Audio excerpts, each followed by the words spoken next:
आज जो लोग ताने कस रहे हैं तुम पर, तुम इतनी शिद्दत और खामोशी के साथ मेहनत करो कि जब सफलता प्राप्त करो तो जो ताने कसने वाले लोग हैं वही तुम्हारी प्रशंसा करे। नमस्कार, जय हिंद। मैं हूं आपका दोस्त कवि आदि गणेश। स्वागत करता हूं आपका हिंदी ग्रेड फर्स्ट का भी। मैंने कहा कि यहाँ पर निःशुल्क रूप से ग्रेड फर्स्ट और सेकंड का पाठ्यक्रम आपको करवाया जा रहा है। तो हिंदी ग्रेड फर्स्ट के अंदर भी जो न्यू टॉपिक जुड़े हैं, जो न्यू कहानियाँ जुड़ी है, उनमें जो कफन कहानी है, अपनी कफन कहानी है प्रेमचंद जी की, वो आज हम देखेंगे। और जहाँ से जो सवाल बन सकते हैं वो भी मैं आपको बताता चलूँगा। तो इत्मीनान से सुनिएगा, समझिएगा। जहाँ से जो सवाल बताता चलूँ उनको या तो नोट कर लीजिएगा या फिर आपके पास कहानी है तो वहाँ पर अंडरलाइन कर लीजिएगा। वीडियो को आप लाइक कर दीजिए, शेयर किया करें ज़्यादा से ज़्यादा दोस्तों के साथ। उन्हें बताएं कि इस चैनल पर बिल्कुल फ्री ऑफ कॉस्ट बढ़िया से सिलेबस करवाया जा रहा है। और फेसबुक व्हाट्सएप पर शेयर भी कर सकते हैं। पहली बार देख रहे हो तो चैनल को सब्सक्राइब करो, पास में घंटी वाला निशान आए उस पर क्लिक करो, फिर ऑल लिखा हुआ आएगा, ऑल नोटिफिकेशन, उस पर क्लिक करो ताकि हर वीडियो की सूचना आपको मिलती रहे। ये हिंदी ग्रेड फर्स्ट के अंदर, यानी कि फर्स्ट ग्रेड हिंदी के अंदर ये कफन जो कहानी जोड़ी है वो करवाने में आपको जा रहा हूँ। ठीक है। प्रेमचंद जी के विषय में लेखक पूछ लिया जाए तो प्रेमचंद जी है, ये तो आपको पता ही है। लेकिन प्रेमचंद जी के विषय में जो संपूर्ण परिचय बहुत बार मैंने पाठों के अंदर करवाया है, वहां से भी आप सारा परिचय देख सकते हैं इनका। इस कहानी के विषय में थोड़ा सा बात करते हैं क्योंकि कहानी स्पेशली ये जोड़ी गई कफन, तो इस कहानी के संदर्भ में कुछ बातें बताना चाहता हूं मैं। और एक बात पहले, टेलीग्राम चैनल भी आप ज्वाइन कर लीजिए। कवि आदि गणेश हिंदी नाम से टेलीग्राम चैनल है जिस पर 6060-70 के तकरीबन लोग जुड़े, 6000 से ज़्यादा लोग जुड़े हैं। कवि आदि गणेश हिंदी। ठीक है। चलिए, इस कहानी के विषय में मैं बात करूं तो ये जो कहानी है, ये कफन जो नाम दिया गया है, ये कंप्लीट कफन क्या है? कथा संग्रह है। क्या है? कथा संग्रह है पूरा का पूरा। उसके अंदर ये कहानी, इसके अतिरिक्त भी इसके अंदर 20 से अधिक है जो कहानियाँ देखने को मिलेगी आपको। ठीक है।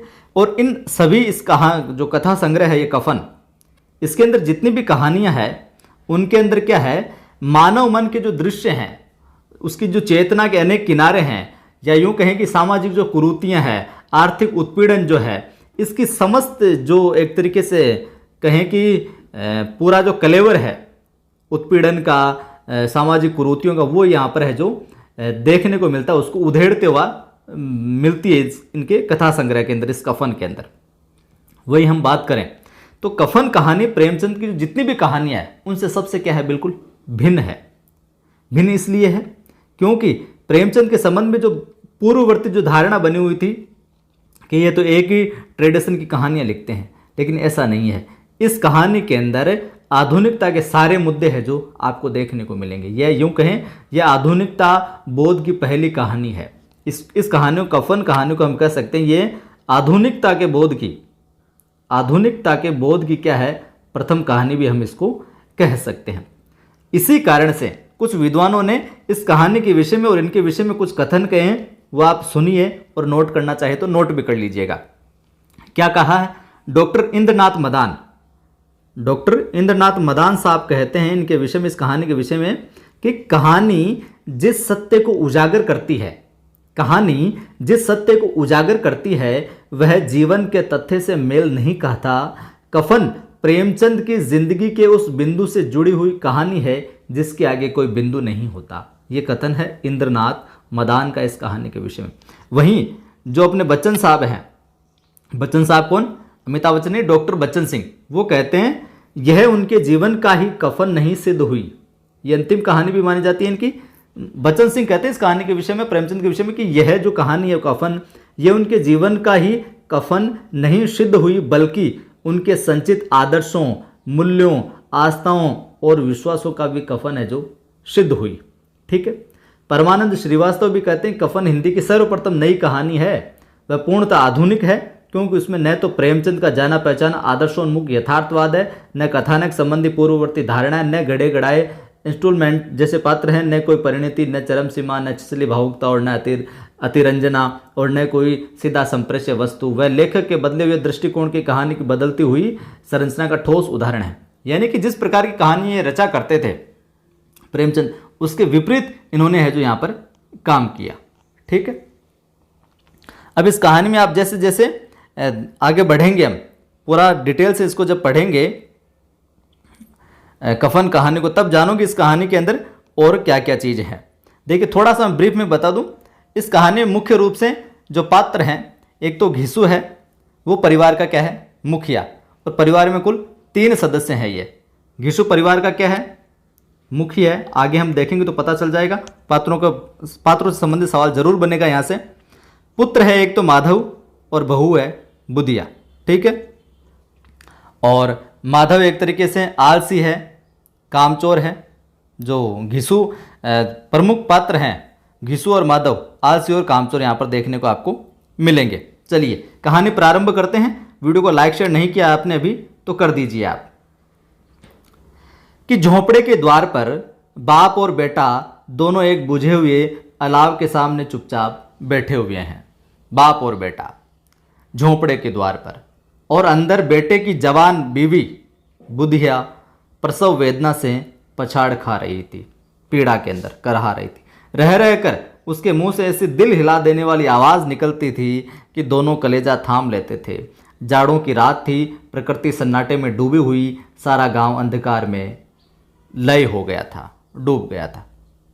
अब ये पहली पंक्ति जरूर ध्यान में रखना। झोंपड़े के द्वार पर बाप और बेटा दोनों एक बुझे हुए अलाव के सामने चुपचाप बैठे हुए थे। ये पंक्ति किस कहानी की है, ये सवाल पूछा जा सकता है। तो कफन की। घिसू ने कहा, जो परिवार का मुखिया, वो घिसू क्या कहता है, मालूम होता है बचे कि नहीं, सारा दिन दौड़ते ही गया, जा देख तो आ। कि सारा दिन भाग दौड़ करते ही चला गया, अब मालूम यह होता है कि बचे कि नहीं। माधव चिढ़कर बोलता है, मरना ही है तो जल्दी मर क्यों नहीं जाती, देख कर क्या करूं। तो बड़ा बेदर्द है बे, साल भर जिसके साथ सुख चैन से रहा उसी के साथ इतनी बेवफाई।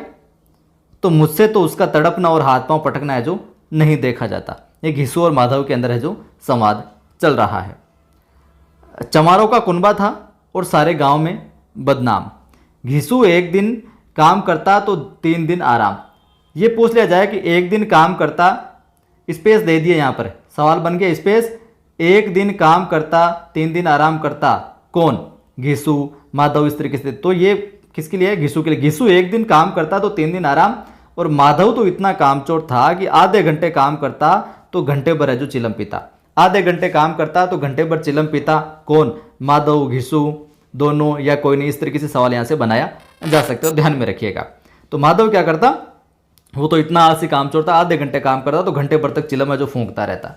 इसलिए उन्हें कहीं मजदूरी है जो नहीं मिलती थी, कि काम तो करेगा नहीं, चिलम पीने लग जाएगा, पड़ा रहेगा, तो उन्हें मजदूरी कोई नहीं है जो नहीं देता था, काम पर कोई नहीं बुलाता था। घर में मुट्ठी भर भी अनाज मौजूद हो तो उनके लिए काम करने की हिम्मत, काम करने की कसम थी। यानी थोड़ा बहुत भी अनाज उनके घर में है ना, तो फिर काम करने की कसम थी, अब काम नहीं करेंगे साहब, उससे काम चला लेंगे। जब 2-4 फाके हो जाते, जब बिल्कुल कुछ नहीं बचता, घिसू पेड़ पर चढ़कर लकड़ियां तोड़ लाता और माधव बाजार में बेच आता। और जब तक वे पैसे रहते दोनों इधर उधर मारे मारे फिरते। जब फाके की नौबत आ जाती, यानी भूखे मरने की नौबत आ जाती, तो फिर लकड़ियां तोड़ते और मजदूरी तलाश करते। गांव में काम की कमी न थी, किसानों का गांव था, मेहनती आदमी के लिए 50 काम थे। मगर इन दोनों को लोग उसी वक्त बुलाते जब 2 आदमियों से एक का काम पाकर भी संतोष कर लेने के सिवा और कोई चारा न होता। जबकि चलो ठीक है, बुला लेते हैं, अपने काम आदमी नहीं है, 2 आदमी का काम चला लेंगे, तो उस समय इनको बुलाया जाता था। विचित्र जीवन था इनका, विचित्र जीवन था इनका। इनका यहाँ पर किसके लिए आया है, घिसू और माधव के लिए, ध्यान में रखना। घर में ये सवाल पूछा जा सकता है, यहाँ से बनाया जा सकता है। घर में मिट्टी के 2-4 बर्तनों के सिवा कोई संपत्ति नहीं। फटे चितड़ों से अपनी नग्नता को ढके हुए जिए जाते थे। संसार की चिंताओं से मुक्त, कर्ज से लदे हुए, गालियां भी खाते, मार भी खाते, मगर कोई भी गम नहीं। दीन इतने कि वसूली की आशा न रहने पर भी लोग इन्हें कुछ न कुछ कर्ज दे देते थे। मटर आलू की फसल में दूसरों के खेतों में मटर या आलू उखाड़ लाते और भून भान कर खा लेते, या 10-5 ऊख उखाड़ लाते और रात को है जो ऊख उखाड़ लाते और रात को है जो चूसते साहब।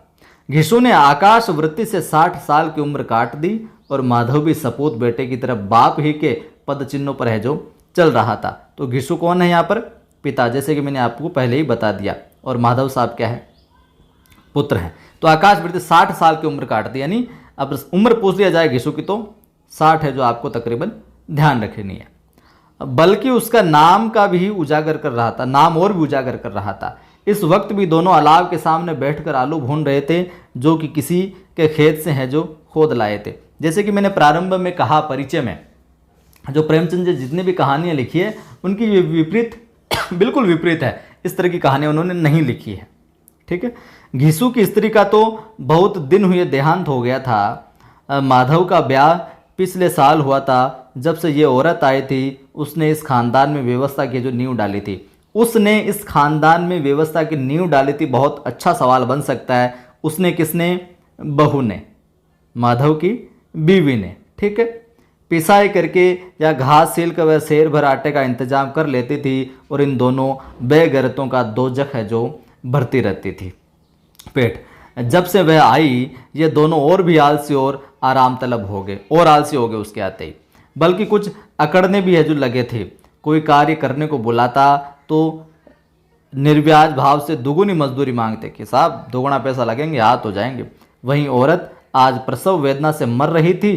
प्रसव पीड़ा से जब तकलीफ में थी ये उनकी माधव की लुगाई, इनकी बहू, और ये दोनों शायद इसी इंतजार में थे कि वो मर जाए तो आराम से सोए। देखिए किस प्रकार की मनोवर्ती थी।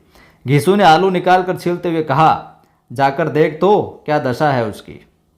चुड़ैल का फिसाद होगा और क्या। यहाँ तो ओझा भी 1 रुपया मांगता है। ओझा यानी जो एक तरीके से उस जमाने का डॉक्टर भी कह सकते हैं, झाड़ फूंक करने वाला या फिर इलाज करने वाला। माधव को भय था कि वह कोठरी में गया तो घिसू आलूओं का भाग जो साफ कर देगा। कि माधव को यह डर था, अब कामचोर तो थे, बेटे को यह डर था कि वो अगर कोठरी में गया ना देखने तो घिसू इधर से बापू है क्या आलूओं को ये जो बड़ा भाग है वो साफ कर देगा, सल्टा देगा, यानी खा जाएगा। बोला मुझे वहां जाते डर लगता है। अरे डर किस बात का है, मैं तो यहीं हूँ, मैं तो यहाँ हूँ ही। ये किसका कथन है? डर किस बात का है, मैं तो यहाँ हूँ ही, घिसू का कथन है, ध्यान में रखना। तो तुम ही जाकर देखो न, मेरी औरत जब मरी थी तो मैं 3 दिन तक उसके पास से हिला तक नहीं था, और मुझसे लजाएगी नहीं, लजाएगी कि नहीं, और मुझसे लजाएगी कि नहीं, वो शर्म नहीं आएगी कि ससुर आया। जिसका कभी मुंह नहीं देखा आज उसका उगड़ा हुआ बदन देखूं, उसे तन की सुध भी तो न होगी। मुझे देख लेगी तो खुलकर हाथ पांव भी न पटक सकेगी। मैं सोचता हूँ कोई बाल बच्चा हो गया तो क्या होगा, सौंठ गुड़ तौल कुछ भी तो नहीं है घर में, सौंठ भी नहीं है, गुड़ तेल वगैरह कुछ भी तो नहीं है, सब कुछ आ जाएगा, भगवान दे तो। जो लोग अभी 1 पैसा नहीं दे रहे हैं वे ही कल बुला कर देंगे। मेरे 9 लड़के हुए, घर में कुछ न था, मगर भगवान ने किसी तरह बेड़ा पार लगाया। जिस समाज में रात दिन मेहनत करने वालों की हालत उनकी हालत से बहुत कुछ अच्छी न थी, और किसानों के मुकाबले वे लोग जो किसानों की दुर्बलताओं से लाभ उठाना जानते थे कहीं ज़्यादा संपन्न थे। वहाँ इस तरह मनोवर्ती का पैदा हो जाना कोई अचरज की बात न थी। हम तो कहेंगे कि घिसू किसानों से कहीं ज़्यादा विचारवान था, जो किसानों के विचार सुनने समूह में शामिल होने के बदले बैठकबाजों की कुत्सित मंडली में जा मिला था। और हाँ, उसमें यह शक्ति न थी कि बैठकबाजों के नियम और नीति का पालन करता। इसलिए जहाँ उसकी मंडली के और गांव के सरगना और मुखिया बने हुए थे उस पर सारा गांव उंगली उठाता था। फिर भी उसे यह तकसीन तो थी कि अगर वह फटेहाल है तो कम से कम उसे किसानों की सी जी तोड़ मेहनत तो नहीं करनी पड़ती, इस बात की तसल्ली थी। उसकी सरलता और निरीहता से दूसरे लोग बेजा फ़ायदा तो नहीं उठाते। दोनों आलू निकाल निकाल कर जलते जलते खाने लगे। कल से कुछ नहीं खाया, इतना सब्र न था कि उन्हें ठंडा हो जाने दे। कई बार दोनों की ज़बानें जल गई, जीभ जल गई। छिल जाने पर आलू का बाहरी हिस्सा तो बहुत ज़्यादा गर्म न हो मालूम होता, लेकिन दांतों के तले पड़ते ही अंदर का हिस्सा जबान, हलक और तालू को जला देता था। उस अंगारे को मुंह में रखने से ज़्यादा खैरियत इसी में थी कि वह अंदर पहुंच जाए। देखिए ध्यान में रखिएगा, बहुत अच्छा सवाल बन सकता है। उस अंगारे को मुंह में रखने से ज़्यादा खैरियत इसी में थी कि वह अंदर पहुंच जाए। उस अंगारे किसके लिए? उस आलू के लिए आया। वह वहाँ उसे ठंडा करने के लिए काफ़ी सामान थे, इसलिए दोनों जल्द जल्द निकल जाते। हालांकि इस कोशिश में उनकी आंखों से आंसू निकल आते।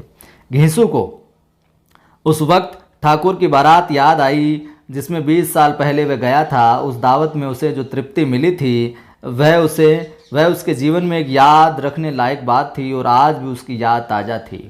बोला वह भोज नहीं भूलता, तब से फिर उस तरह का खाना और भरपेट नहीं मिला। लड़की वालों ने सबको भरपेट पूड़ियाँ खिलाई थी, सबको छोटे बड़े सब ने पूड़ियाँ खाई और असली घी की खाई। चटनी, रायता, 3 तरह के सूखे साग, एक रसेदार तरकारी, दही, मिठाई। अब क्या बताऊँ, इस भोज में क्या स्वाद मिला, कोई रोक टोक नहीं थी। जो चीज़ मांगो और जितना चाहो खाओ। लोगों ने ऐसा खाया, किसी ने पानी न पिया गया, किसी से पानी भी नहीं पिया गया, बस खाने पे अटैक रहा। मगर परोसने वाले हैं कि पत्तल में गरम गरम गोल गोल सुवासित कचौरियाँ डाल देते हैं। मना करते हैं कि नहीं चाहिए, पत्तल पर हाथ रोके हुए, मगर वे है कि दिए जाते हैं। और जब मुंह धो लिया तो पान इलायची भी मिली, मगर मुझे पान लेने की कहाँ सोती, खड़ा न हुआ जाता था। चटपट जाकर अपने कंबल पर लेट गया। ऐसा दिल दरियाव था वह ठाकुर। कौन? ठाकुर, जहाँ पर ये सारा कुछ प्रक्रम हुआ साहब। माधव ने इन पदार्थों का मन ही मन मज़ा लेते हुए कहा, अपने आप आंखें बंद करके स्वाद ले रहा है, मज़ा लेते हुए कहा, अब हमें कोई ऐसा भोज नहीं खिलाता, अब हमें कोई ऐसा भोज नहीं खिलाता। ये कथन देकर पूछा जा सकता है किसका कथन है, तो ध्यान में रखना साहब, माधव महोदय का कथन है कि अब हमें कोई ऐसा भोज नहीं खिलाता है। अब कोई क्या खिलाएगा, वह ज़माना दूसरा था। अब तो सबको किफ़ायत सूझती कि छोड़ो रे यार, जितना कम में सलट जाए उतना ठीक है। शादी ब्याह में खर्च मत करो, क्रियाकर्म में मत खर्च करो। पूछो गरीबों का माल बटोर बटोर कर कहाँ रखोगे। बटोरने में कमी नहीं है, हाँ खर्च में किफ़ायत है जो सूझती है साहब। तुमने 20 एक पूरियाँ खाई होगी, 20 से ज़्यादा खाई थी। 20 नहीं, मैं 50 खा जाता, कि मैं तो 50 खा जाता अगर मुझे मिलता मौका तो। 50 से कम मैंने भी नहीं खाई होगी। अच्छा पट्ठा था, तू तो मेरा आधा भी नहीं है, कि मैं तो अच्छा पट्ठा था, तू तो मेरा आधा भी नहीं है। आलू खाकर दोनों ने पानी पिया और वहीं अलाव के सामने अपनी धोतियाँ जो ओढ़ ली, पाँव पेट में डाले सो रहे जैसे दो बड़े बड़े अजगर गेंडुलियाँ मार पड़े हो। और बुधिया अभी तक करहा रही थी। बुधिया कौन? माधव की लुगाई, ध्यान में रखिएगा साहब। सवेरे माधव ने कोठरी में जाकर देखा तो उसकी स्त्री ठंडी हो गई थी, यानी कि उसकी जीवन लीला समाप्त हो गई थी। उसके मुंह पर मक्खियां भिनक रही थी, पथराई हुई आंखें ऊपर टंगी हुई थी, सारी देह धूल से लथपथ हो रही थी। उसके पेट में बच्चा मर गया था। माधव भागा हुआ घिसू के पास आया, फिर दोनों जोर जोर से हाय हाय करने लगे और छाती पीटने लगे। पड़ोस वालों ने ये रोना धोना सुना तो दौड़े हुए आए और पुरानी मर्यादा के अनुसार इन अभागों को समझाने लगे। मगर ज़्यादा रोने पीटने का अवसर न था, कफन और लकड़ी की फिक्र करनी थी। पर घर में तो पैसा इस तरह गायब था कि जैसे चील के घोंसले में मांस। घर में तो पैसा इस तरह गायब था कि जैसे चील के घोंसले में मांस। बाप बेटे रोते हुए गांव के जमींदार के पास गए। वह इन दोनों की सूरत से नफरत करते थे। यहाँ पर दोनों कौन है? माधव और घिसू। और वह पूछ लिया जाए वह कौन है, तो यहाँ पर क्या है? जमींदार। जमींदार इन दोनों की सूरत से नफरत करते थे। कई बार इन्हें अपने हाथों पीट भी चुके थे चोरी करने के लिए, वादे पर काम न आने के लिए। पूछा, क्या है बे घिसुआ, रोता क्यों है?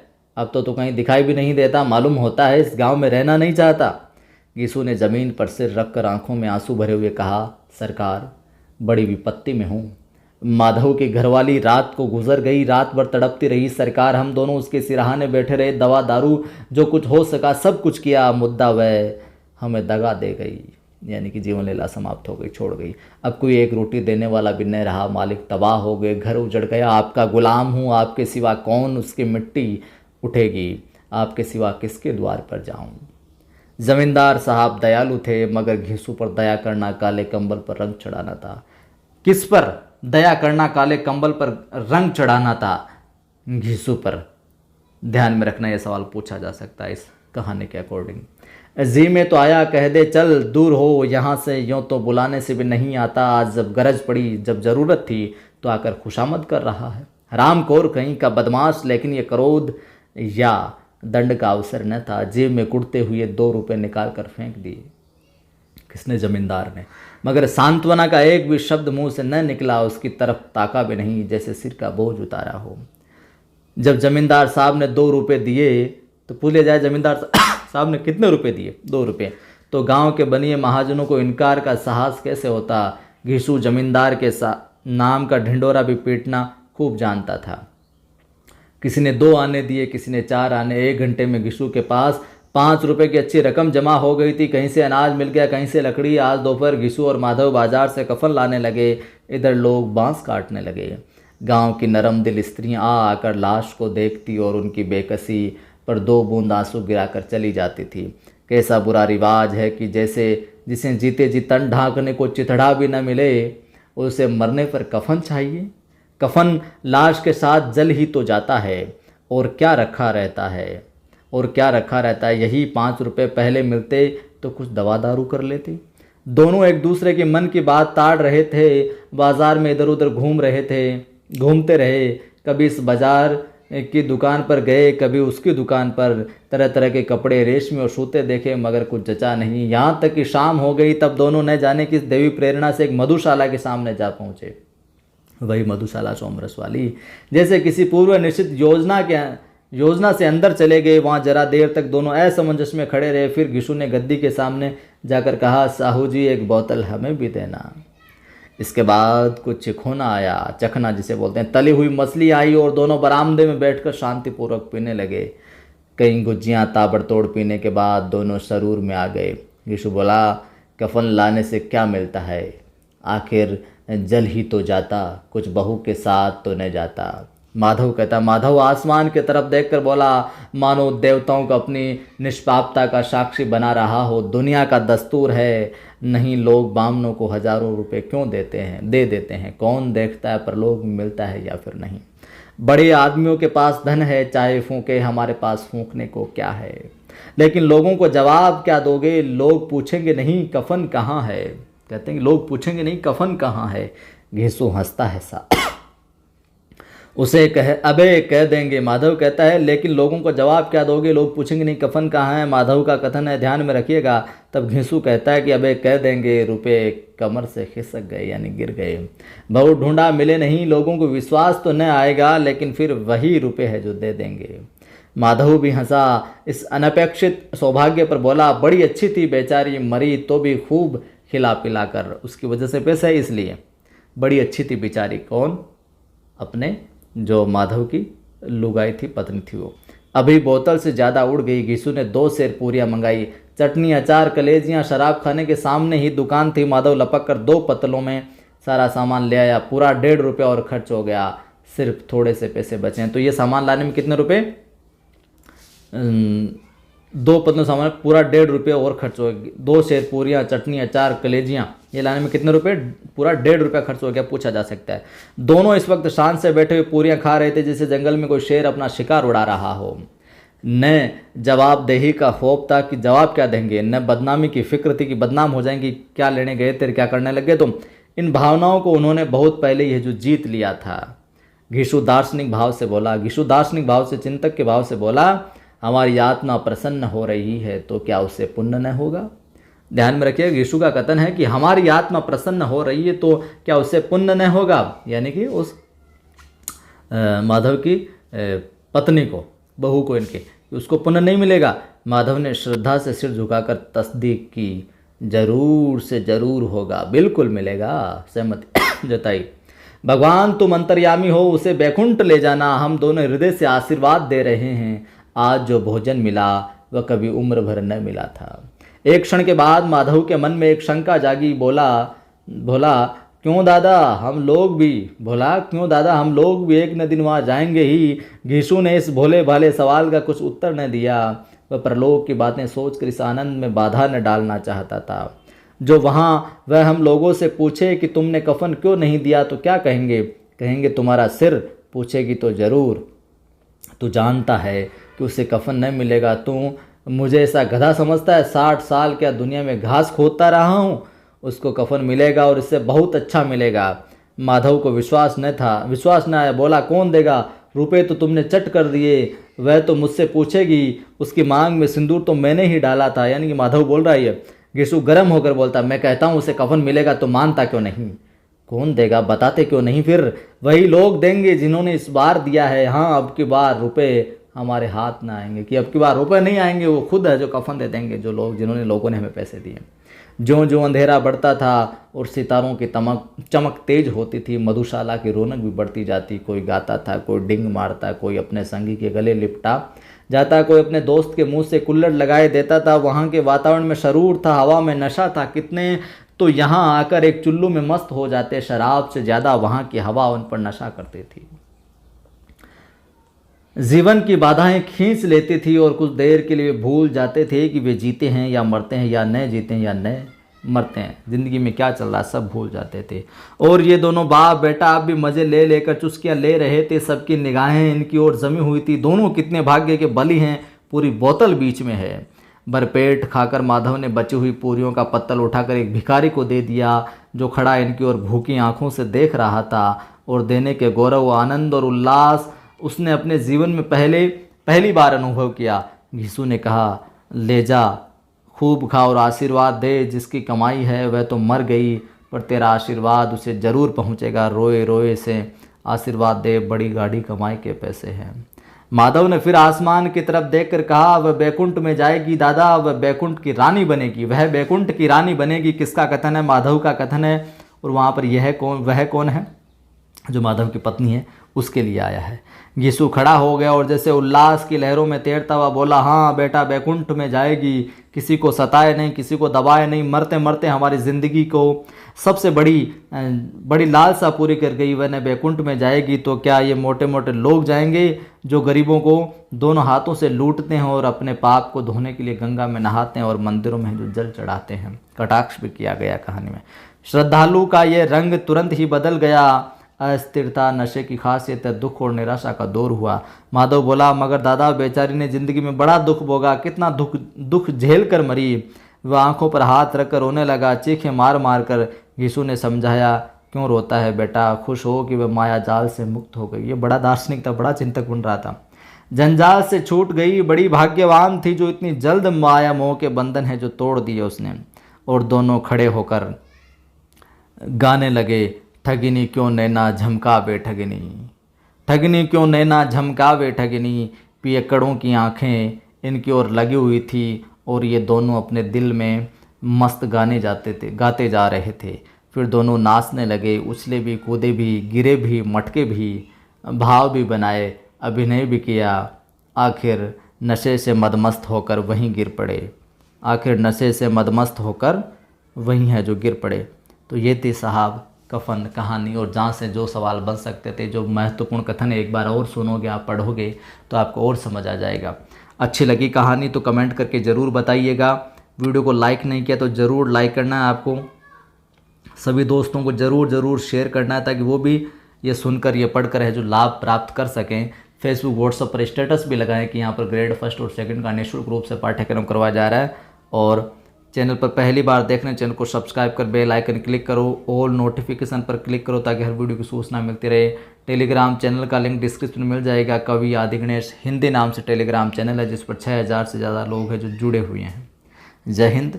फिर मिलता हूँ। अब प्रयास करूँगा एक कक्षा ग्रेड 2 की और एक कक्षा ग्रेड 1 की जो नए टॉपिक है वो डालने की।